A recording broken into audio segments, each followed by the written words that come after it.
Hey, I want to welcome you to Real Life, Real People here in Wichita, Kansas. America. Real All people, right. real life. America.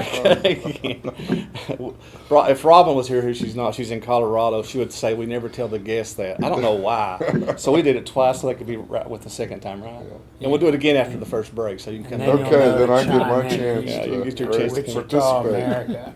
We have Derek Shore with us. Derek is with local church, Church of the Cross here in Church of the Wichita. Cross. And Church of the Cross and Great Plains Church, you guys work together to bring on a great festival every year. And we did a radio segment on this last week here at KQAM.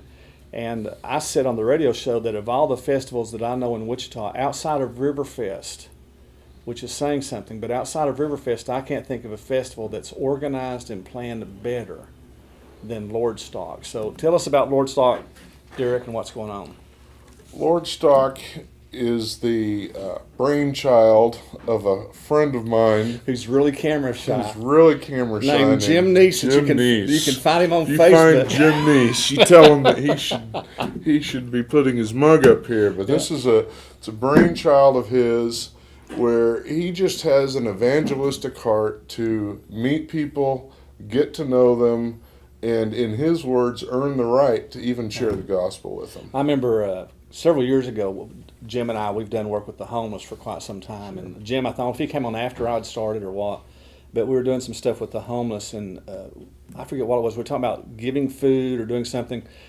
Believe me, regarding the homeless, there's so many people that are providing meals in Wichita. The last thing the homeless need is another meal in Wichita. That's not to say around the country, but certainly the case in Wichita.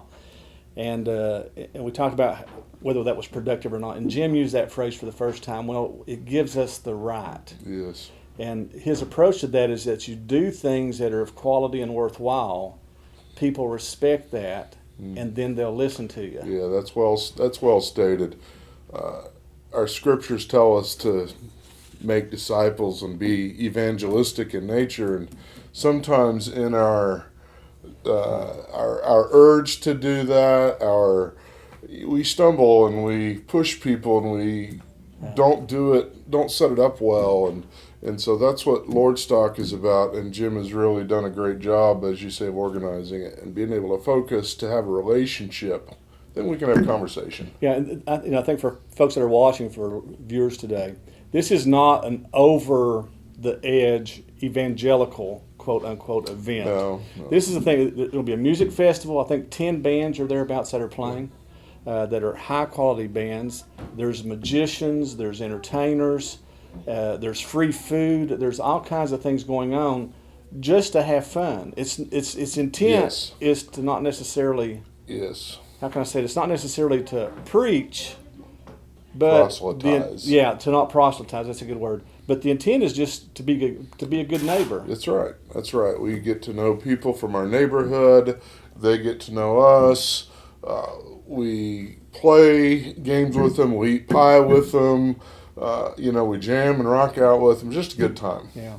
So how did you guys come together? As far as you've got two churches that are kind of together that's working on this, and doing a very unique activity in the community, that tons of bands, tons of entertainment, food trucks, the whole bit. How did y'all come together on this? We own the facility. My church does. We're a small church, and Great Plains actually uses our facility on Sunday mornings. We meet on Sunday nights, but that allows then us to partner and do a whole variety of events, a whole variety of work together with another church.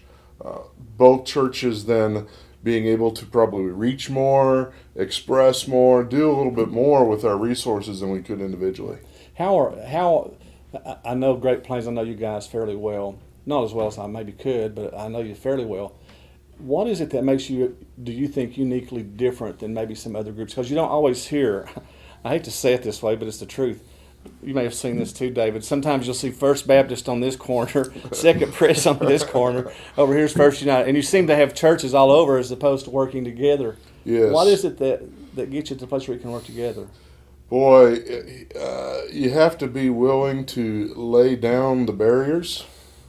You have to be willing to be open to unity, not uniformity, which some people that scares them. They think unity is uniformity, but it's unity through diversity, and we make Jesus as the center of our faith, and we can work with anybody who proclaims him. It's easy for us. What else would you tell us about Lordstock with what's going on there? Lordstock, great time. There will be dunk tanks. I'm kind of a reserved guy, but I could maybe be persuaded to participate.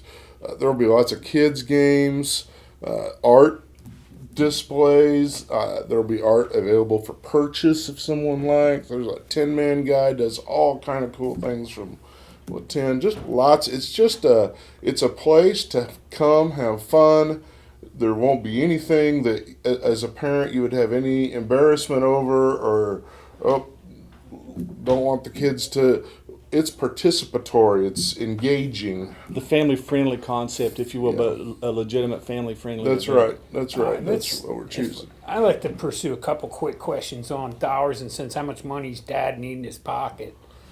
One, to get in. Two, I see in free hot dogs, but I'm guessing the food trucks are going to want a few bucks. The food trucks will want their share, and I tell you though, we have made it as an affordable as possible to enter.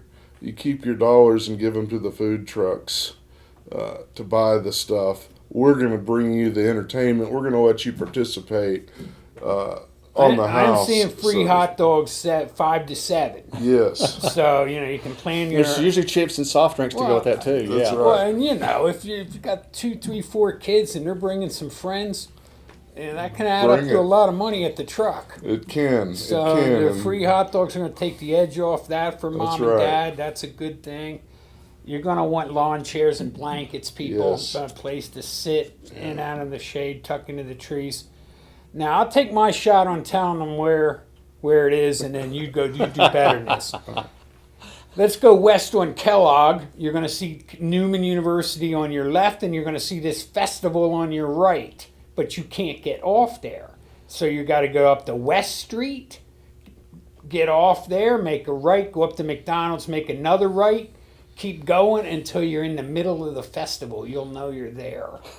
Did I get it? You got it. Take did a better. ride at McDonald's. We'll have people there to help guide for parking and help you get right in to have just a blast is what we're looking to have. I've been there 5 times, David, and I could not have described it better than that. All right. Well, I have gotten lost in that area, but Yes. and it's open. If you haven't been down through there now, that exit and Yes. entrance and all Yes. that is now It's very open. nice. You can get off West Street on to Kellogg, going home again.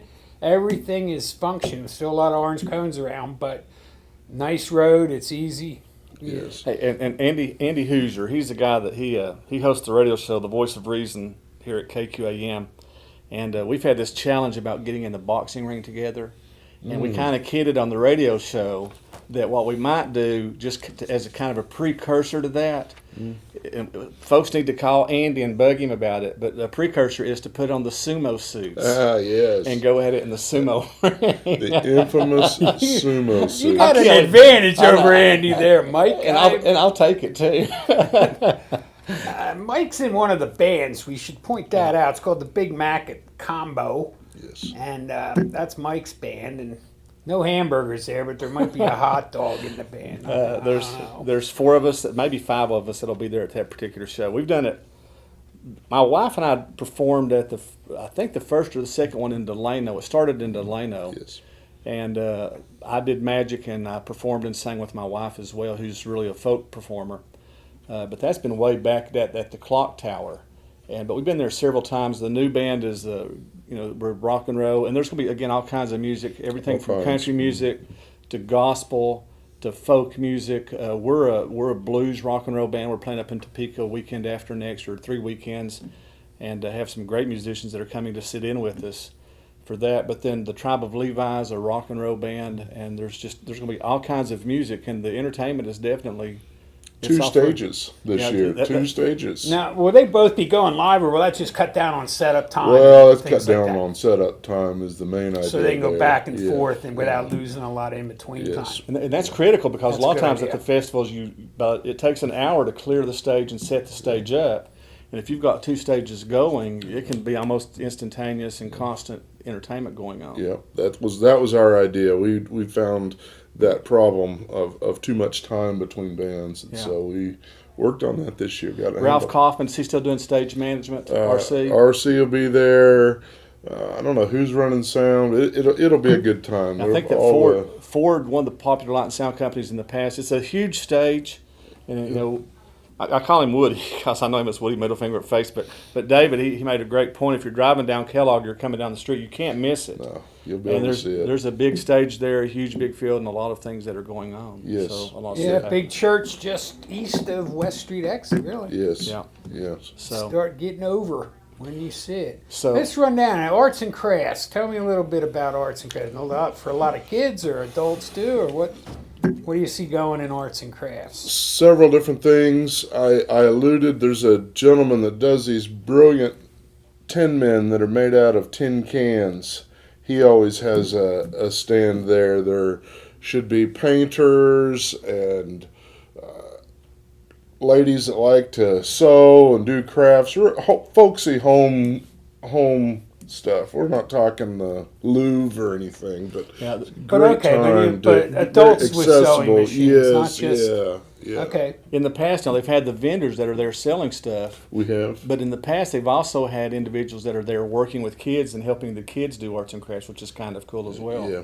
Doing Yeah. various projects. So Open mic and jam time. Let's talk open mic. Is that anything? Poetry? let's talk about stories. Let's talk about it. We got a break coming up though. Cool. Let's Great hold on to place that. to- Hold on to that Okay. thought and Great come back place at the to break. take a breather. All right. Talk Yeah. about some arts and crafts again, maybe a little bit more, but the open mic where we might have a guest or two show up to do something.